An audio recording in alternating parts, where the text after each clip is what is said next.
नमस्कार, मी रुशाली यादव सारंग। या बुलेटिनमध्ये आपण बातम्या विस्ताराने पाहूयात। बुलेटिनच्या सुरुवातीला महत्त्वाची बातमी।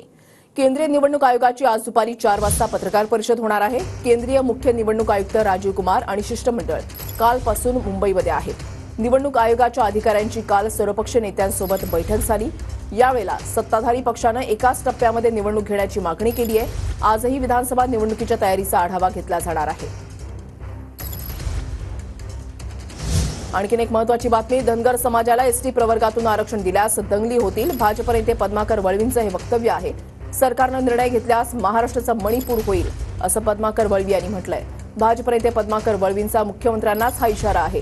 धनगर समाजाला मुख्यमंत्र्यांनी जीआर काढण्याचं आश्वासन देणं घटनाबाह्य असल्याचं पद्माकर वळवी यांनी म्हटलेलं आहे।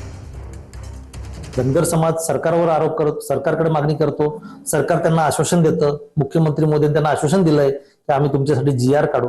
ही बाब अतिशय गंभीर आहे, घटनाबाह्य आहे की माननीय मुख्यमंत्री हे जरी शिक्षण किती मी त्याच्यात खोत जात नाही, हा जर निर्णय तुम्ही घेतलाच राज्य सरकारने मुख्यमंत्र्यांनी, तेवढं लक्षात ठेवा की पूर्ण देशभर याचे परिणाम होतील आणि मणिपूर झाल्याशिवाय इथं होणार नाही, दंगली होतील।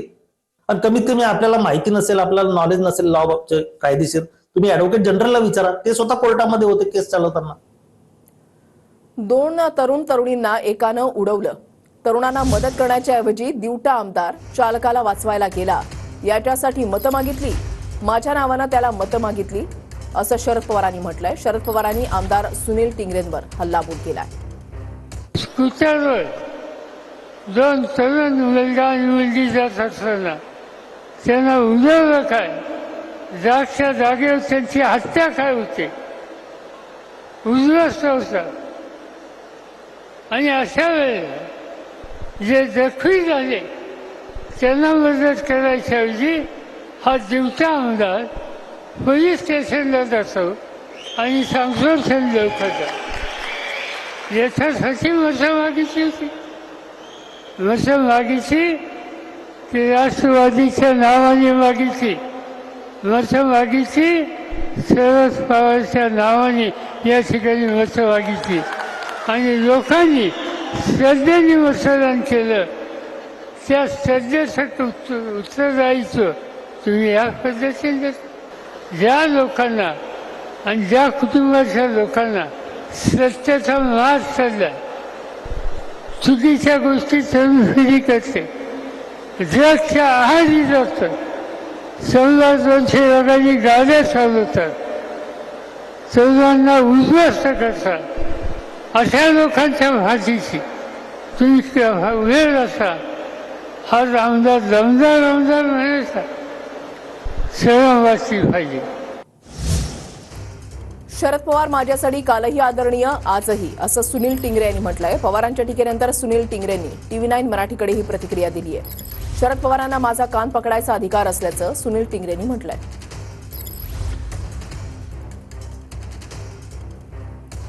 शरद पवार माझ्यासाठी कालही आदरणीय, आजही आदरणीय। सुनील टिंगरेंनी TV9 मराठीला जी प्रतिक्रिया दिली ती आपण पाहताय। शरद पवारांना माझा कान पकडण्याचा अधिकार, असं टिंगरेंनी म्हटलंय।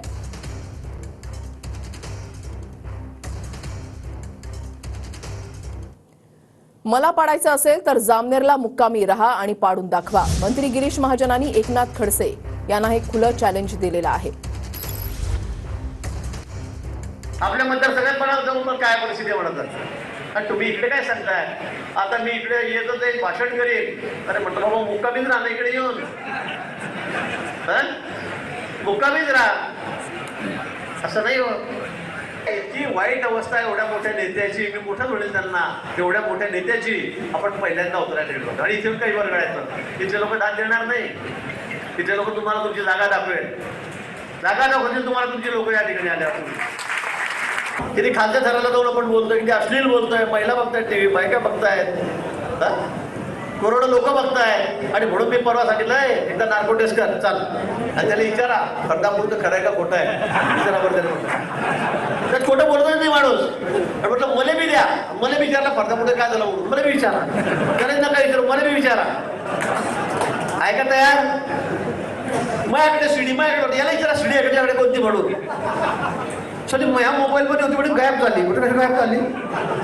अरे म्हटलं बाबा तू ते असेल देव पूजा वरात ठेवून अगरबत्ती रोज पूजा करता घंटी हलवत बोलतोय आपण, काय करतोय, आपलं वय काय, आपली सोय काय, पण रोज तेच बोलायचं, अश्लील बोलायचं, तर काय लायकी राहिली आपली, काय परिस्थिती झाली आपली, काय परिस्थिती झाली आपली. माझ्या बॅग मफलर टाकलं, माझा फोटो देत आले म्हणे मला. दिल्लीने माझ्या मफलर टाकलं म्हणे, माझा प्रवेश झाला म्हणे, पण मला फोटो भेटत नाही म्हणे. आता हे काय प्रवेश झाला का? असा प्रवेश असतो भाजपमध्ये. काय इतकी वाईट अवस्था आहे एवढ्या मोठ्या नेत्याची, मी मोठं म्हणेल त्यांना, एवढ्या मोठ्या नेत्याची आपण पहिल्यांदा उतरायला गेलो आणि इथे काही वर गळायचं. दादा भाई भाऊ यांच्याने काही जुळवा म्हणून दिल्लीमधल्या भाईला आल्या वाचून करमेना, अमोल कोल्हेंनी वक्तव्य केलंय. खासदार अमोल कोल्हेंनी कवितेमधून गृहमंत्री अमित शहांना टोला लगावलाय. कोल्हेंकडून अमित शहांचा भाजपचे 2 नंबरचे नेते असा उल्लेख करण्यात आलाय. दादा भाई आणि भाऊ यांच्याच्यानं काय जुळना म्हणून आता दिल्लीतल्या भाईला आल्या वाचून करमाना. हे मान्य अमित भाई शहांचं भाषण जे आहे ते बारकाईने जर ऐकलं तर तुमच्या लक्षात येईल. माननीय केंद्रीय गृहमंत्री अमित भाई शहांनी सांगितलं की जर आपल्याला विजय मिळवायचा असेल तर आदरणीय शरदचंद्रजी पवार साहेब आणि माननीय पक्षप्रमुख उद्धव साहेब ठाकरे यांचे पक्ष फोडा. आधीचे 40 आमदार, आधीचे नेते, गेलेले मुख्यमंत्री, गेलेले उपमुख्यमंत्री यांच्याच्यानी महाराष्ट्र काय जिंकता येईना याची अप्रत्यक्ष कबुली कुणी दिली तर भारतीय जनता पक्षाचे 2 नंबरचे नेते अमित भाई शहा यांनी दिली. सांगलीमध्ये आबा काका गटामध्ये पुन्हा संघर्ष पाहायला मिळतोय. भाजपचे माजी खासदार संजय काका पाटलांसह 5 जणांवर गुन्हा दाखल करण्यात आलाय.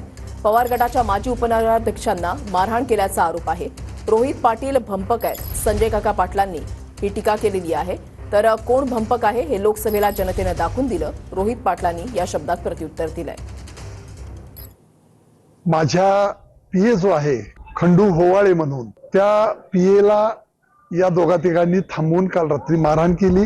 सकाळी मी विचारायला गेलो त्यावेळेला सुद्धा अतिशय अर्वाच्यपणानं मी त्याच्या घरी गेलो. माझ्या पीए पर्यंत मारहाण करण्याची मजल जर यांची होत असेल तर ही गोष्ट चांगली नाही. अशा पद्धतीनं पुन्हा अरेरावीची अंगावर येण्याची भाषा ज्यावेळी झाली त्यावेळेला माझ्या बरोबर असणाऱ्या मुलानं त्यांना 2 मुस्काडीत मारण्यात ही वस्तुस्थिती आहे. भंपक माणसांना हे राजकारण करायची इच्छा होती असं मला दिसतंय. तेव्हा आम्ही पोलीस स्टेशनला आमची फिर्याद दिली जाणार आहे. कायदेशीर पद्धतीने कारवाई करण्याचं त्यांनी ठरवलेलं, कुठेही कायदेशीर याच्यात गै केले जाणार नाही असं त्यांनी सांगितलेलं. आमची फिर्याद आम्ही दाखल करणार असं सांगितलेलं आहे. काय फिर्याद दाखल करतात करू देत. खोट्या पद्धतीचा गुन्हा त्या पद्धतीने दाखल करण्याचा ते प्रयत्न करतील. तालुक्यातली लोक ठरवतील कोण भंपक आहे आणि कोण भंपक नाही. ते भंपक मला म्हणले म्हणून मी भंपक होत नाही. आणि तालुक्यातली लोक लोकसभेला त्यांनी दाखवून दिले आणि येत्या विधानसभेला ते दाखवतील. वित्त विभागाकडून निधी वाटपामध्ये चूक झाल्याचा प्रकार झालेला आहे. वित्त विभागाकडून प्रति आमदार 80 लाख विकास निधी वाटप झालाय. आमदार जितेश अंतापूरकरांनाही निधी वर्ग झालेला आहे. 28 ऑगस्टला जितेश अंतापूरकर यांनी आमदारकीचा राजीनामा दिला. राजीनामा दिला असतानाची जितेश अंतापूरकरांना 80 लाखांचा विकास निधी वर्ग झालेला आहे. मुंबई सिनेट निवडणुकीमध्ये युवा सेनेकडून अभाविपचा व्हाईट वॉश करण्यात आलाय. सिनेट निवडणुकीमध्ये ठाकरेंच्या युवा सेनेचा सर्व 10 जागांवर विजय झालाय. मुंबई सिनेटमध्ये ठाकरे गट आणि अभाविपमध्ये थेट लढत होती. आज सर्व विजयी उमेदवार मातोश्रीवर जाऊन जल्लोष करणार आहेत.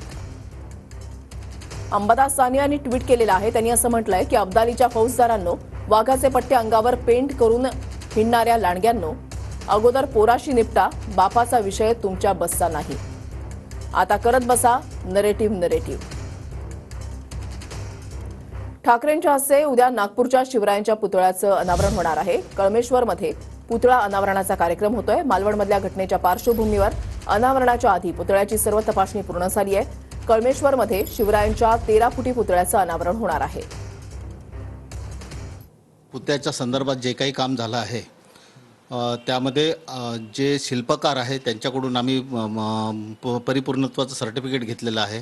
त्यांनी जे इंजिनिअरिंग वर्क केलं आहे त्याच्यामध्ये त्यांनी त्याच्याबद्दल स्टॅबिलिटी सर्टिफिकेट दिलेलं आहे. त्याचप्रमाणे जे सिव्हिल वर्क झालेलं आहे फाउंडेशनचं वगैरे त्याचंसुद्धा स्टॅबिलिटी सर्टिफिकेट घेऊन वर्क डन सर्टिफिकेटसुद्धा आमच्याकडे आहे. राज ठाकरेंच्या अमरावती दौऱ्याचा आजचा दुसरा दिवस आहे. नागपूर, वर्धा, भंडारा, गोंदिया, गडचिरोली, चंद्रपूर जिल्ह्याचा आढावा त्यांच्याकडून घेतला जाईल. राज ठाकरे आज दुपारी पत्रकार परिषद सुद्धा घेणार आहेत. डोंबिवलीमध्ये भाजप आणि शिंदे गटातील वाद समोर आलेले आहेत. दीपेश मला गणपत गायकवाड व्हायचं नाही अशी पोस्ट व्हायरल होत असल्याची तक्रार शिंदे गटाच्या दीपेश म्हात्रेंनी पोलीस आयुक्तांकडे केली आहे. तर दीपेश म्हात्रेंच्या तक्रार अर्जावर केडीएमसीचा लोगो कसा असा सवाल भाजपकडून करण्यात आलाय. भाजप पदाधिकाऱ्यांकडून दीपेश म्हात्रेंवर कारवाईची मागणी करण्यात आली. डोंबिवलीमध्ये भाजप आणि शिंदे गटामधला हा वाद जो आहे तो समोर आलेला आहे. दीपेश मला गणपत गायकवाड व्हायचं नाही अशी माझ्या विरोधात पोस्ट आहे. शिंदे गटाच्या दीपेश म्हात्रेंची पोलीस आयुक्तांकडे ही तक्रार आहे. या पोस्ट संदर्भात आणि या स्टेटस संदर्भात मी माननीय ठाण्याचे पोलीस कमिशनर यांच्याकडे एक तक्रार अर्ज केलेला आहे की ही पोस्ट व्हायरल करून धमकी देण्याचा प्रयत्न काही लोक करत आहेत. अशा धमक्यांना आम्ही भीक घालत नाही, परंतु अशा पद्धतीचे कृत्य करून सामाजिक तेढ निर्माण करण्याचा प्रयत्न आणि सामाजिक वातावरण खराब करण्याचा प्रयत्न काही लोक डोंबिवली शहरामध्ये करतायत. खरं म्हणजे महानगरपालिकेतील नगरसेवकांचं अस्तित्व संपून आज 4.5 वर्षेपेक्षा अधिक काळ उलटून गेलेला आहे. लोकांची दिशाभूल करणे किंवा त्यांच्यावरती दबाव निर्माण करणं अशा पद्धतीचा प्रकार वारंवार घडतो आणि ही वस्तुस्थिती मॅडमच्या लक्षात आणून देऊन या विषयावरती जी काही महानगरपालिकेची कायदेशीर योग्य कारवाई असेल ती करावी असा आग्रह धरण्यासाठी आणि तशी सूचना करण्यासाठी किंवा विनंती करण्यासाठी आज भाजपचं शिष्टमंडळ आयुक्त मॅडमला भेटायला आलं. संजय राऊतांनी मंत्रालयामध्ये महिला पाठवली नव्हती ना असा प्रश्न उपस्थित केलाय किसन कथोरे यांनी. भाजपा आमदार किसन कथोरेंनी संजय राऊतांवर टीका केली आहे. फडणवीसांच्या कार्यालयाबाहेर महिलेनं तोडफोड केल्यानंतर त्यांनी हे विधान केलंय. गृहमंत्री त्यांच्या कार्यालयात तोडफोड झालेली आज एका महिलेने केलेली देवेंद्र फडणवीस यांची. याच्यामध्ये त्या महिलेची पण खरं म्हणजे चौकशी केली पाहिजे. कोणी पाठवली होती? संजय राऊतांनी तर नाही ना? हे सुद्धा होऊ शकते. अजितदादा गटाचे आमदार सतीश चव्हाण शरद पवार गटाच्या वाटेवर आहेत. गंगापूर विधानसभा शरद पवार गटाकडून लढण्याची शक्यता आहे. शरद पवार गटाकडूनही सतीश चव्हाण यांच्यासाठी चाचपणी सुरू आहे. राजापूर लांजा मतदारसंघामध्ये शिवसेना कार्यकर्त्यांचे स्टेटस चर्चेमध्ये आलंय. धनुष्यबाणाचे सरकार भैयासाहेब स्टेटसमध्ये असा उल्लेख आहे. किरण सामंत राजापूर लांजा मतदारसंघातून लढण्यास इच्छुक आहेत. कोल्हापूर जिल्हा नियोजन समितीच्या सदस्यपदावरून 2 जणांना डच्चू देण्यात आलाय. समरजित घाटगे आणि राहुल देसाई यांची नियुक्ती भाजपकडून रद्द करण्यात आली आहे. समरजित घाटगे आणि राहुल देसाई यांनी नुकतीच भाजपला सोडचिठ्ठी दिली आहे.